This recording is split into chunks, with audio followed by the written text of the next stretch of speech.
Al, I mentioned in the last segment, I want to continue this discussion about some stocks, what's happening, but I know you had a few more comments about Nvidia as far as what happened. They had the big stellar earnings this last week. What were those comments? Yeah, well, you mentioned that there was a big run up before the earnings came out, and what I wanted the comment I wanted to make there is that often happens. Oftentimes the most volatile point in the price of a stock can be right before earnings. In fact, the day of earnings. Mm-hmm. The reason for that is that no one knows for sure which way the earnings are going to go. It can be a great earnings surprise on the upside, earnings surprise on the downside. And there are strategies that you can use. Most people are just familiar with buying stock, and that's it. Well, if you really want to take advantage of the markets, there are things you can do in addition to that. That's one of the strategies that the pros use, is that volatility that is present in a stock before right up to earnings. The other thing is we talk about our strategy that our students use, our core strategy, that's a foundational investment strategy. It really is a timing mechanism. If you look at where Nvidia started the run-up just before earnings, you can go back. There were two periods just before that where the price of Nvidia went into one of the zones that we have our students identify, where we knew there were buyers. So that really shouldn't have come as that much of a surprise. So, well, the likelihood of that, you're looking for the potential areas. Exactly. And that's what that strategy is designed to do, is potentially find those turning points in price. Yeah, and nothing is guaranteed in the markets, and I think everybody understands that, but you can significantly improve the possibilities, the probabilities, or the odds of things moving in your favor, and that's the important thing. So that's what I wanted to say about Nvidia. Yeah, well, we talk a lot about, with earnings reports and headline news. I mean, Ford, think about this. So the price of Ford, I got the price chart of Ford right now, is right around $14.75, roughly, close to $15. Now, let's look at Ford back in May, the 12th. It was down at $11. Right. Okay. Now, how we're trained as human or individuals is we're trained from TV and internet and news and all that stuff to do certain things, and that is all lagging information. It happens afterwards. So with a run up in price from $11 roughly to close to 15, it actually hit $15. Mm-hmm. Now the RBC, as of Thursday, the RBC upgraded Ford after price had had a huge rise there. Yeah. So why are they doing some of that stuff? I mean, yeah, it's upgraded, but the price has already happened. Do you think they're training the public to now be buying after prices has already moved back to the high? Yeah, that could be. And the analysts really they have to somehow provide value for what they're saying. So, and typically their opinions change after something has happened. So the value that they provide really is limited. So that increase in price came out after some things happened with Ford. RBC raised their price, I think, to around $17. But here's the two hottest sectors, I guess, of the market recently have been cryptocurrency and electric vehicles, right? Well, Ford has come out with a statement saying that by July of 2022, they will have exceeded Tesla in volume as far as electric vehicles. And what's one of the coolest vehicles on the street right now? It's Go ahead. The Ford F-150, right? That's always the top seller. Yeah, wouldn't that be cool if that was electric? I know. They just did it. There you go. They just announced the electric Ford F-150. Yeah, and GMC has the Hummer, the electric Hummer. Well, yeah, and the point there is the competition is going to be really significant in that area, providing some great opportunities. But it is all going to get down to when big players are buying and when big players are selling. Because if no one's buying or selling, it doesn't make any difference how good a product is, how good a company is. The price of the stock won't move unless somebody is buying or selling. So the real key is to be able to identify when they're going to do that before they do it. Yeah. We've seen recently, and this has been for the last several years, people buying the dip. Well, and that's worked. It's a good headline. And by dip, I'm not talking about an individual's personality. I'm talking about a drop down in the market that then reverses. Well, what if you could identify basically identify the dip before it happens so you're prepared.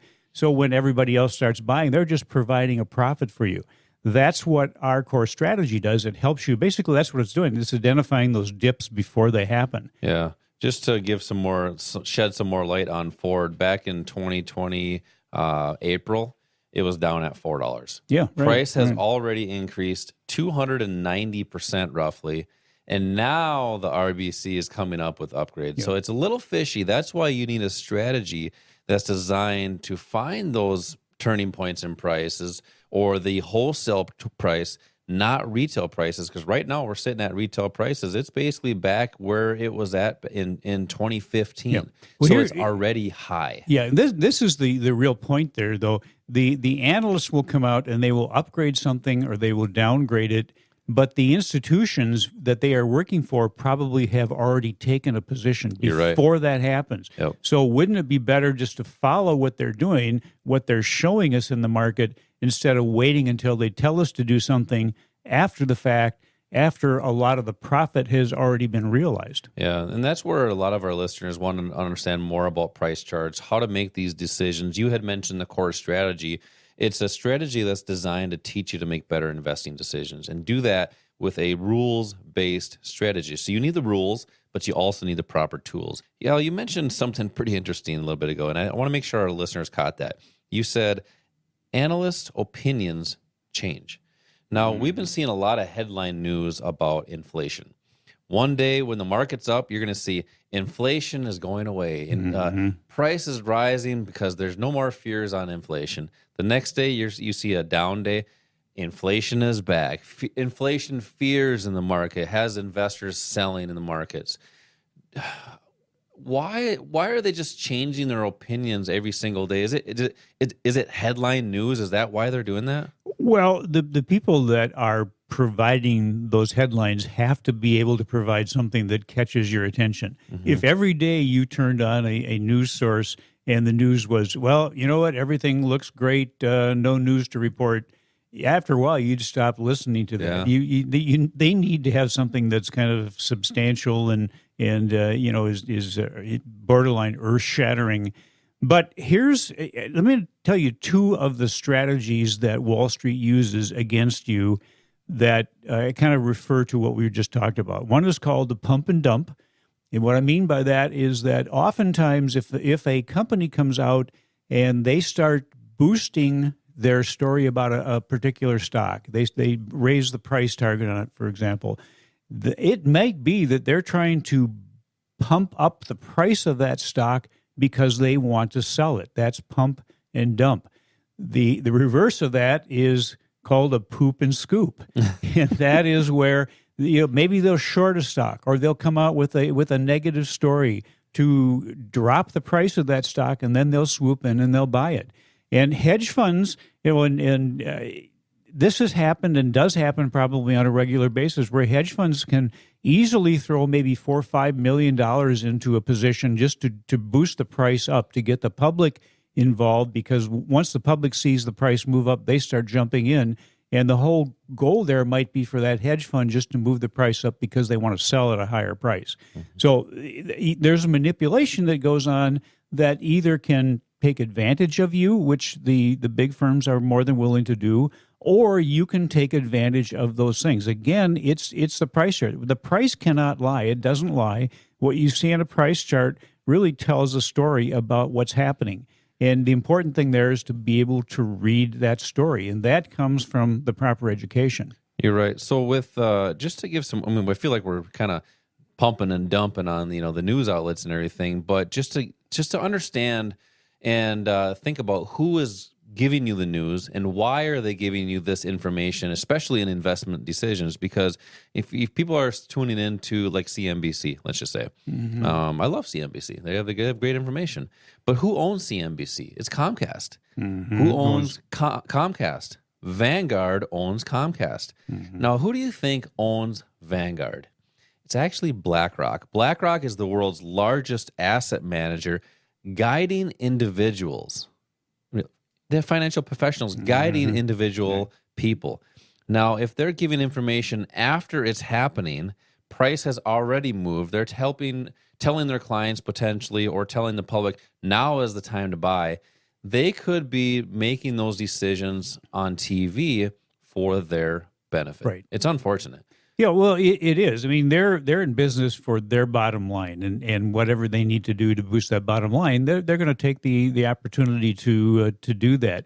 That's why it's so important to not listen to what is being told, but identify what actually is being done. And fortunately for us, that is happening. They're telegraphing their activity to us. When we think about it, if you want to be in a particular stock or whatever the asset might be, your goal is to have the best profit potential that you can get. That should be the goal. That should be part of the plan. And how do you do that? How can you have the best opportunity of doing that? Well, it's getting in at a turning point in the price, so you ride the full move of a trend.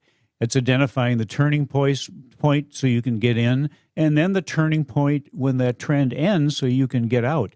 And to be able to do that, that's where you need to be able to read on a price chart what those institutions are telling you, because they're the ones that are changing the price. They do it in such large quantities, they have the clout to turn the price around of something, or if they want to have it continue in a certain direction, they can do that. Those are all things that happen on a regular basis. Those are all good things. The pump and dump I mentioned, the poop and scoop, those are good things for us if you know what they are and you know how to take advantage of them. And it's basically the same things that the institutions are using, we can use as individual private investors. And things have changed so much over the years that are really in our favor. We have high-speed internet. We have sophisticated trading platforms. The education is there. The knowledge is there. The skill building availability or potential is there if you just take advantage of it. And the reason that you might want to take advantage of it is, as I mentioned, the markets have been the best wealth-creating vehicle that there ever has been in our history. Yeah, that's a lot of great information. Now, we do have to talk about your phrases, though. I don't know where you're getting those from. You must be watching a lot of TV lately, a lot of good movies. But anyway, it's important to find those turning points in prices, especially like in retirement accounts. Where to get in at wholesale prices, where to potentially take your profits at retail prices. But you have to have a strategy, and our sponsor, Online Trading Academy, has that strategy that's designed to teach you to make better investing decisions. So you need the proper tools to find those areas, and then rules within a plan, and then follow those rules. Al, I let the cat out of the bag, and we're going to talk about 401ks next. IRAs, basically retirement plans, your life savings, how to potentially utilize different techniques and strategies to do that with more confidence. This is Josh and Al. We will be right back.